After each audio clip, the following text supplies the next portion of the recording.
Adopted daughter. This is a story I heard from my cousin, May.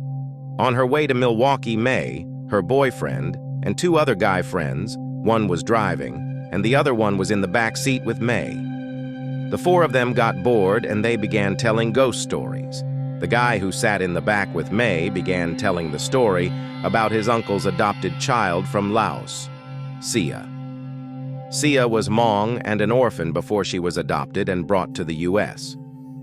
During her stay at the family's house, she would always play in the basement and always clung to this pillar.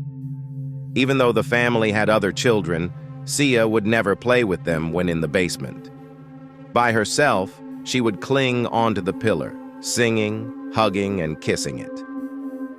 After the family had Sia baptized, they held a little feast where friends and family were to come over.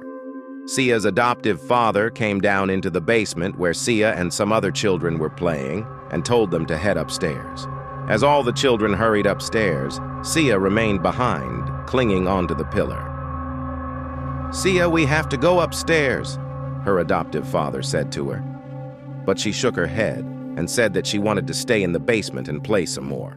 He simply told her that they had to go upstairs, and once the feast is over, she can come back down to play. Eventually, she agreed and headed upstairs. The feast had taken longer than anyone had expected, and soon Sia wanted to return back downstairs. However, her adoptive father said that she couldn't go back downstairs until the feast was over.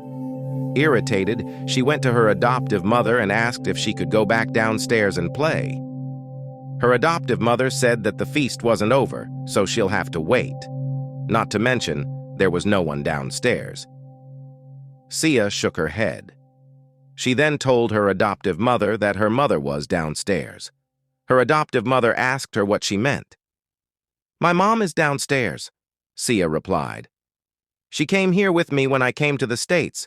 She's calling me to come back downstairs and play with her." Sia's adoptive mother became scared. She then told Sia to go play with the other children and to not go downstairs by herself. Before running off, Sia looked at her adoptive mother and said, "Mom says she doesn't like you." At this point, May was already scared. She had thought her friend's story was over, but then he added that his sister went to their uncle's house shortly after and met Sia. He said his sister's encounter with Sia was pleasant until the very end. "May, since you're the only girl in here," May's friend said, "let me demonstrate using you." Unsure of what her friend was going to do, May agreed. He then reached over and parted May's hair. He then crossed them over the front of her neck and said, "Sia did this and said to my sister, 'This is how my mom died.'